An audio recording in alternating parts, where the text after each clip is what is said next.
Hello! So in order to prepare ourselves for the upcoming Godzilla -1 that's going to be in theaters in Sweden, which this is definitely my early Christmas gift, we'll be also taking a look at the S.H.MonsterArts Godzilla 1954, which is not only the first Godzilla ever, but also my first S.H.MonsterArts figure I've ever owned. Go figure. And also to celebrate his 69th anniversary. Nice. I mean, come on, it's not November, what do you expect? And of course, before we are gonna take a look at the overall figure, make sure you leave a like, comment, and subscribe, so you don't miss out on anything new. Also, hit the bell and also follow me on Patreon, which is optional. And my other social media, we're now gonna upload something next. It would truly mean a lot. Anyway, let's take a look at the figure before I go and pander even further. Now take note, this is a figure that I literally own for 5 years now, so if you're gonna see some paint chipping, that is due to some reason, and of course I handheld him very much, which also even after 5 years, he's still solid. This was still my favorite S.H.MonsterArts to this date. And yes, I'm gonna be a little bit biased, but hey, what are you gonna know? And hey, at least it still stays in place, rather than the night combat version of the 2019. My god, that one sucked. So for something that is literally the first release, after getting 2 reissues now, and of course available at Big Bad Toy Store, yeah, this kaiju is pretty awesome. Well, of course, some paint apps and of course the eye decals could have been better. What do I mean? Well, I'm sure he's pretty much have some suit accuracy with the eyes, but yeah, even if it actually appeared in one shot, it is not how it's supposed to look like after we saw the promotional pictures, which they were supposed to be sidelined like this. But oh well. If I can live with this in 5 years, I can pretty much live with other Godzillas. But hey, at least I can customize. Even though you shouldn't, due to the price. And of course, some shaders look a little bit up, but then again, I did mess him with water and such, so that might be the reason. Even some spot of the tail and the dorsal spine could have been a little bit better. But hey, even after 5 years, this overall figure is absolutely outstanding. I mean, is there anything I need to talk about the overall suit that has been worn by Haruo Nakajima himself? And of course, how this Godzilla literally the post-war trauma of the atom bomb and such. Everyone knows that. I mean, even the overall sculpting of the scales that is literally inspired of the scars from the victims. The dorsal plates that are literally inspired by the Stegosaurus. The hands of the Iguanodon. The posture of the T-Rex. And how his roar is was just a violin with a very rubber glove on a string that was literally done by Akira Ifukube. Nice. And I know there's some people that is gonna say that the NECA one is more worth and kind of a bit better. And that's up to you. But for me, I prefer this considering it's literally just both the suit accurate and more stylized than how this suit is supposed to be. I mean, it looks like I'm literally holding a real creature right now with all the sculpting and all that sort of stuff.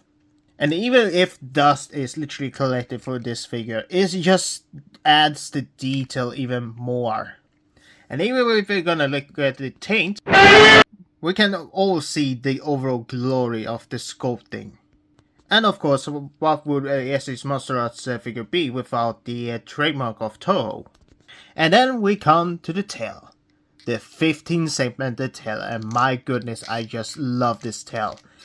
Way 100 times better than the bended wire bullcrap that NECA thought it was a good idea when they made the 1954 figure. Because this is the reason why I really love this, is because you can have this tail move like in stop motion, And that is literally what it makes me want this figure even more. Is that you have so much opportunity for stop motion kind of animation with this kaiju. And I did do a kind of an animation back in 2018 when I tried to do it in the Halloween special, but due to some, let's just say, not enough equipment, it was postponed. Oh well. I mean, they even sculpted the tongue and all that sort of stuff. It just makes this figure pop even more. And you can also literally rip off his jaw, and that's brutal. And yeah, it's literally gory as hell. Anyway, let's... fuck. Oh god. That is a nightmare fuel. Is it just me, or does it look a little bit comedic? I don't know. Anyway, let's just put on this jaw real quick, and let's go to the articulation, shall we? First, the jaw is literally on a hinge joint, which is literally standard.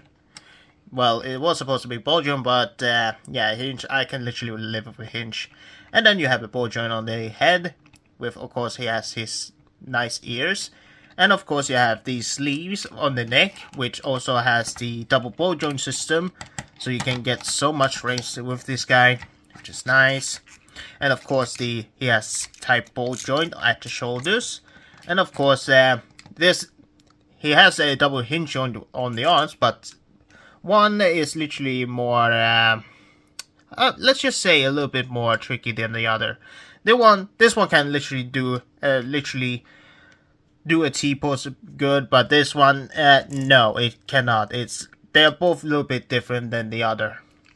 And of course, he can bend that far.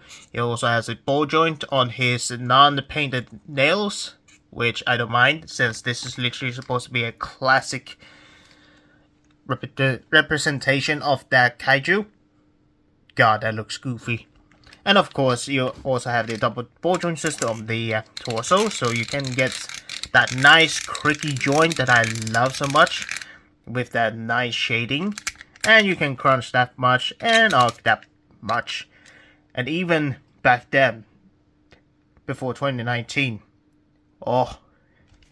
And of course, we go to the thighs, which are juicy as hell.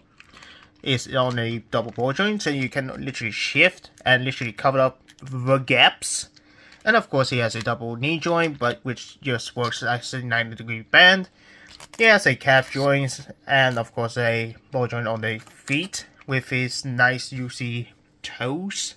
And of course, do I need to say more about the 15 segmented tail? That hasn't been said like multiple times. It's amazing. And as for accessory, oh yeah, that's right. Another criticism about this kaiju is that this figure is that he does not have any accessories. Yeah, we can all agree that kind of sucks. I will give Neck a point for that. Anyway, here is a size comparison next to Doomslayer. And of course, here it is next to my also first NECA Godzilla figure, the 2014 one, which is size accurate. Since 1954 is supposed to be 50, and the 2014 one is literally 108.9 meters, so this works. And another size, a nice scale for 1954 is with GMK, Kirigoji, and of course Kiryu. So yeah, he scales pretty well with my Millennium figures, except for Final Wars. So yeah, overall, Godzilla 1954 by S.H.MonsterArts is a really great figure, but not amazing, since the price, yeah, it does bring him down real quick. And I only recommend this figure if you're finding it for a good price, and that you lower your expectation, since now we have Hiya in the game. It's only a matter of time before they do their own 1954. But until then, it's a nicer one to add to your collection if you actually love 1954 Godzilla. And that you actually love the first Godzilla film, GOJIRA, which of course I forgot to mention is literally a combination of gorilla and whale, which I recommend everyone watching, but don't watch it if you have a bad time. Of course, there's also the 1956 one, which is not superior to the 1954 one, which is the 1956 is the American dub. Which perspective ending prefer? I mean, it is his opinion, but he's wrong. Anyway, like, comment, and subscribe, and if you want to see more of this kind of shit posts,